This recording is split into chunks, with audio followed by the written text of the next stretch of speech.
여러분 안녕하십니까. 글을 말로 풀어드리는 박재일의 직설사설 시간입니다.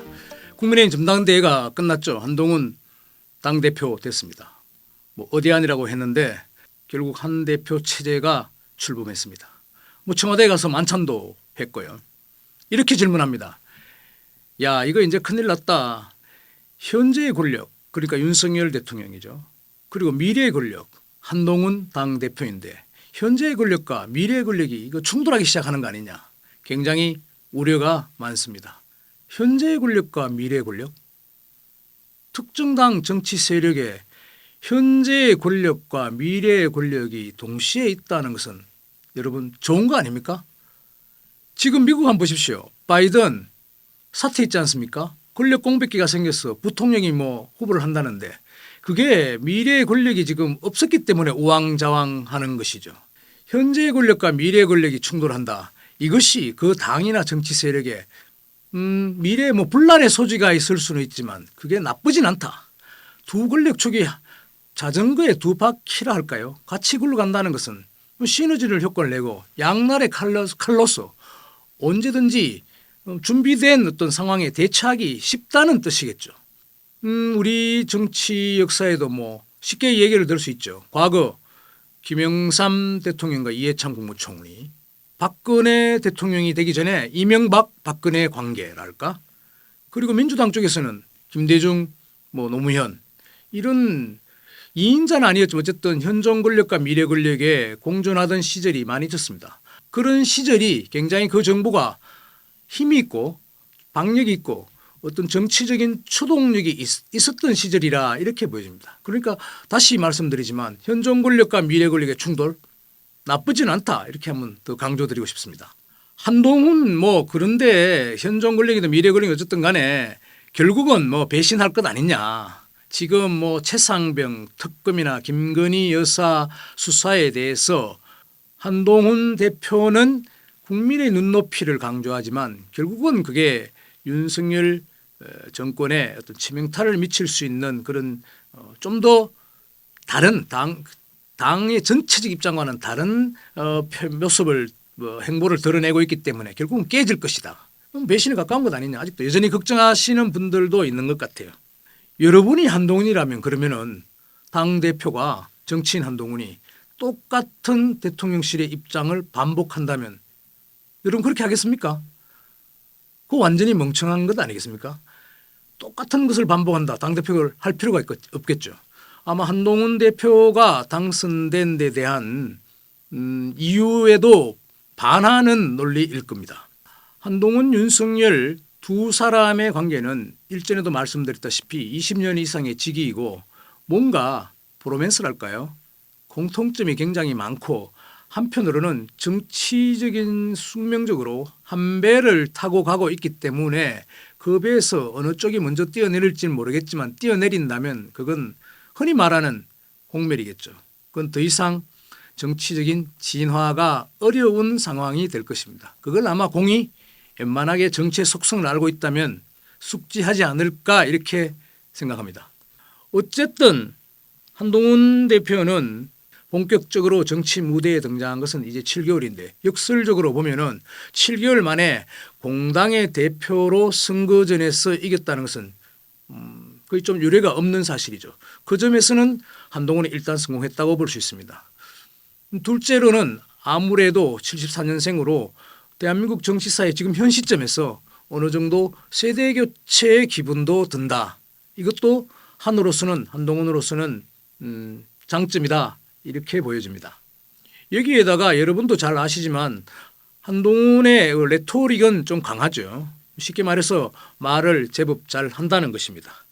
최근에 봐도 민심에 반응하는 정치를 하겠다. 그리고 당대표가 당선되고 나서 소감을 말하면서도 당원 여러분을 앞장세우지 않겠다. 내가 그 폭풍 앞에 먼저 앞장서겠다. 이런 표현들 이렇게 좀 감성을 울리는 발언 내지는 말을 잘 하죠. 그런 것이 이제 팬덤을 형성하고 비교적 좀 높은 수준의 62.84%인가요? 득표율로 당선이 되었습니다. 단점이 없는 것은 아니죠. 오히려 이번 선거 과정을 지켜보면서 굉장히 많은 한동훈의 단점도 좀 드러났고 드러나기 시작했다고 여겨집니다. 예를 들면 역시 아직은 짧은 연륜이죠. 깊은 정치인의 오랜 자기 이력에서 나온 서사가 부족하다는 것이 이번에도 여실히 좀 드러나 보입니다. 그리고 말이 항상 좀 레토릭이 좋다는 것은 한편으로는 실수할 가능성이 있고 또 한편으로는 뭔가 들떠있는 말이 앞서는 그런 장면들도 여기저기 보였다고 많은 논평가들이 얘기를 하고 있죠. 그리고 무엇보다 아직은 정치적인 컨텐츠가 좀 약해 보인다. 예를 들면 여러분 이런 거 있지 않습니까?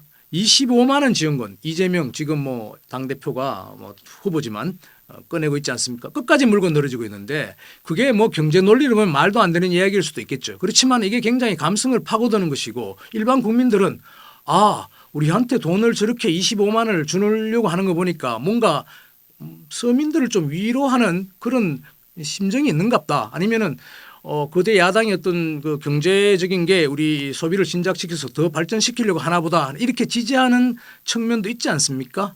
그러니까 한동훈 표 어떤 그런 경제 정책이랄까 예를 들면 복지 측면에서 뭐 국민연금이라든가 지금 뭐 의료가 지금 뭐 완전히 이상하게 지금 굴러가고 있는데 여기에 대한 적극적인 아니면 개인의 소신에 따른 정책들을 좀 내놓아야 될 필요가 있다 이렇게 보이죠. 아직은 그것이 부족하다 이런 뜻입니다. 여기다가 전대 과정에서 나온 나경원 후보가 법무부 장관인 자신에게 패스트 트랙의 법을 위반해서 국회 선진화법을 위반해서 기소된 부분에 대해서 나경원 후보가 기소를 법무부 장관 자격으로 취소해달라고 나한테 전화 왔다고 청탁을 했다고 거의 폭로에 가깝죠. 하지 않았습니까? 물론 한동훈 대표도 아차하고 그것이 나의 실수였다는 것을 어느 정도 인정했습니다만 그 폭로 자체를 그런 것들이 아마 앞으로 일천한 정치적인 이력에서 나온 장면이 아니었던가 이렇게 생각됩니다. 뭐 쉽게 말해서 이건 하나만한 얘기일 수도 있겠습니다만 한동훈 대표로서는 앞으로 하기 나름이겠죠. 첫 번째는 자신의 가장 큰 장점을 세워서 대야 투쟁해서 예를 들면 지금 뭐 더불어민주당, 조국혁신당은 아마 무차별 특검으로 지금의 집권 윤석열 정부와 국민의힘을 대대적으로 공격하지 않겠습니까? 여기에 법률 전문가인 한동훈 대표가 과거 법무부 장관 시절의 실력을 좀 첨가해서 이걸 얼마나 잘 방어하고 역공을 취할 수 있느냐에 따라 본인의 정치적 입지가 갈라지지 않을까 이렇게 생각됩니다. 그래서 한동훈은 아마 앞으로 대선에 어쩌면 접을 수도 있고 뭐 서울시장을 한번 출마할 수도 있다는 이런 확인되지 않는 얘기까지도 들리기도 했는데 그건 모르겠습니다. 앞으로 뭐 어떤 상황이 있을지는 예단하기 어렵지만 결론적으로 반복해 말씀드리자면은 한동훈 대표로서는 지금 여러 갈래의 길이 있는 한편 본인 하기 나름이다. 일단 길은 열려 있다. 이렇게 분석됩니다. 마지막으로 이번 전당대회를 뭐 좀 총평해달라 이런 얘기도 있었고 원희룡 후보는 조금 아쉬운 부분이 있어요. 친윤으로 이렇게 그 선을 그어가기도 했는데 그렇게 분류되기도 했는데 이번 전당대회를 통해서는 본인의 잠재력을 뭐 10분 좀 발휘하지 못한 아쉬움이 있다고 봐요. 어쩌면 정치적으로 약간의 자산을 좀 잃은 느낌, 데미지를 받은 느낌이 아닐까 생각됩니다. 물론 그것이 회복하지 못할 그런 데미지는 아닙니다만 상당히 좀 아쉽지 않았나 이렇게 생각됩니다. 나경원 후보의 같은 경우에는 전에 이준석 당대표가 나왔을 때 좀 패배하기도 했고 이번에도 좀 나와서 아쉽게 됐습니다마는 나름 지난 동작구 선거에서 의원직을 다시 복귀하면서 이번 전당대회에서도 무난하게 좀 포인트를 약간 정립 포인트를 쌓았다 할까요? 마일리지를 쌓은 그런 기분이 듭니다. 직설사설 오늘 마치겠습니다. 고맙습니다.